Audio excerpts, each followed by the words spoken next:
Voltamos com o último bloco do programa Direito da Gente. Hoje estamos falando sobre o Código de Ética do Advogado e as últimas repercussões na advocacia. E para isso nós convidamos o doutor Bruno Viegas, que é advogado aqui na comarca de São João del Rei. Doutor Bruno, nós temos aqui a pergunta de um telespectador que não quis se identificar. Ele diz o seguinte: se o Ministério Público, como colocou no Fantástico, ser abusiva a atitude de alguns advogados nas causas previdenciárias, o Ministério Público Federal não deveria garantir que a pessoa se aposentasse mesmo sem interferência de advogados?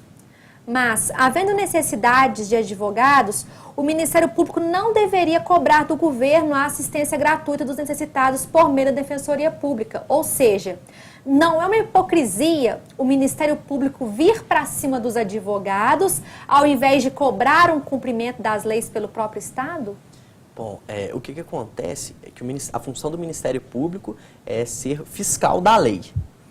O Ministério Público ele não pode também ficar verificando, não, aquela pessoa ela está precisando de um advogado, vamos providenciar um advogado. Não, o Ministério Público, a função do Ministério Público é custos legis, ele é o fiscal da lei.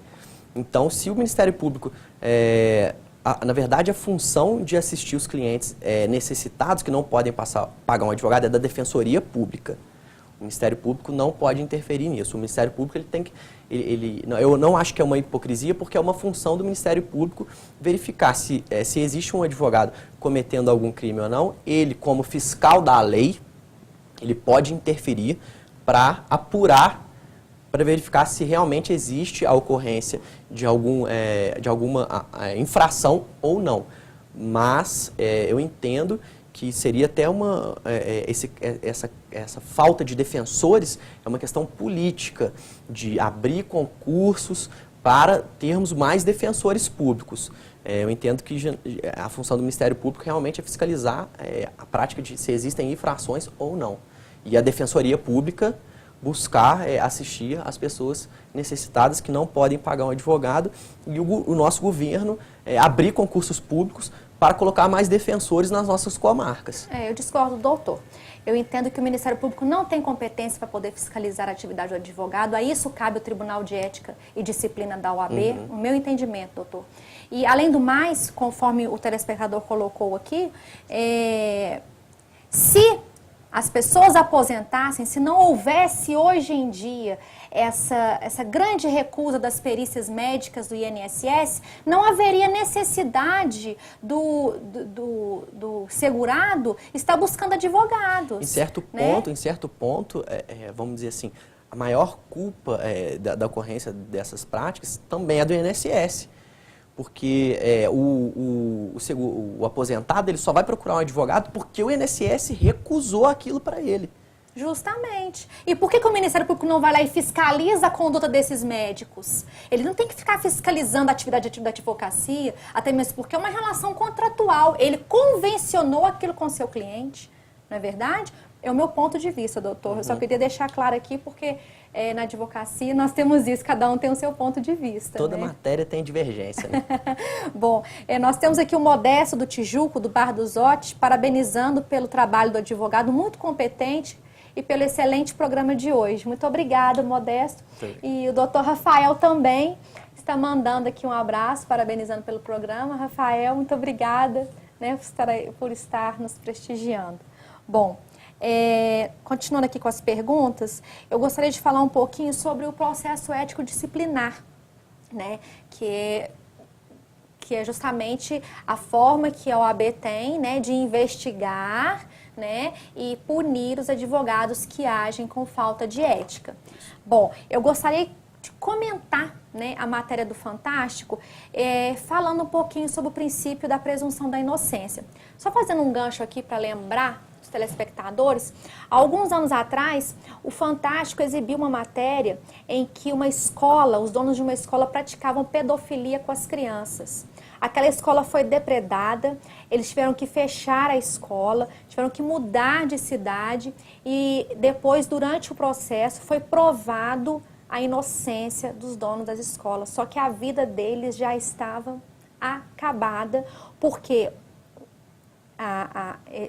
A mídia, julgou e condenou, né? E depois nem sequer se deu o trabalho de exibir o resultado desse processo. E foi o que ela fez também com os advogados nessa reportagem. Ela fez a matéria da forma como ela queria, mas não mostra a realidade da advocacia. Eu gostaria que o senhor falasse um pouquinho para a gente sobre esse assunto, que comentasse sobre isso, falando para o telespectador sobre esse princípio, né, que está na Constituição. Bom, esse princípio previsto na Constituição Federal, ele diz que ninguém pode ser considerado culpado antes de uma sentença penal transitada em julgado. Então, o cidadão, antes do processo ser encerrado, antes de ser interposto todos os meios de recurso possível, ele não pode ser considerado culpado. Além disso, também, qualquer cidadão ele tem o direito do devido processo legal, da ampla defesa. E, então, a mídia, ela muitas das vezes, de forma equivocada, ela passa uma situação sem nem que a pessoa possa se defender, ela já incrimina a pessoa sem saber, sem ouvir as partes, e isso é muito complicado, porque muitas das vezes a população, ela não sabe nem o que está acontecendo, não sabe a realidade do caso, até porque o processo ético-disciplinar, ele é um processo sigiloso, todo processo ético-disciplinar é sigiloso, então só as partes envolvidas é que sabem realmente o que está acontecendo.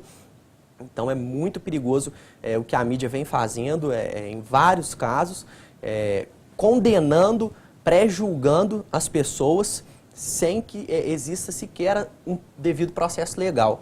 Então a população deve tomar muito cuidado com isso, de pré-julgar, de julgar as pessoas sem que o processo se encerre por definitivo. Bom, nós estamos chegando ao fim do nosso programa, doutor Bruno. Eu gostaria muito de agradecer a sua participação, dizer que o senhor é sempre bem-vindo aqui, essa primeira participação, mas fique à vontade para estar compartilhando conosco os seus conhecimentos. E fica aqui o espaço para você deixar sua mensagem final ou mandar um abraço para alguém. Eu queria agradecer o convite e passar um recado para a população que deve entender que os advogados, assim como em qualquer outra profissão, existem os bons e aqueles e os maus profissionais. Que na comarca de São João del Rei existem excelentes profissionais, que a população deve ficar tranquila, que como em qualquer outra profissão existe caso à parte, que a nossa OAB, a subseção, ela está aberta para qualquer pessoa que queira tirar alguma dúvida, e que essa reportagem passada pelo Fantástico, ela colocou uma situação, ela pré-julgou uma situação sem que a gente realmente saiba a verdade, até porque, como eu disse, é um processo sigiloso. Então, que as pessoas elas podem acreditar que na nossa comarca existem excelentes profissionais e que não é para generalizar a situação. Muito bem. E para você que não viu ou quer rever o nosso programa, ele é reprisado às quintas-feiras às 10h50 da manhã e às sextas-feiras às 10h10 da noite. Na próxima quarta-feira, o nosso encontro é com o Dr. Rafael Campos e às 19h30 também. Muito obrigada pela sua participação e uma boa noite.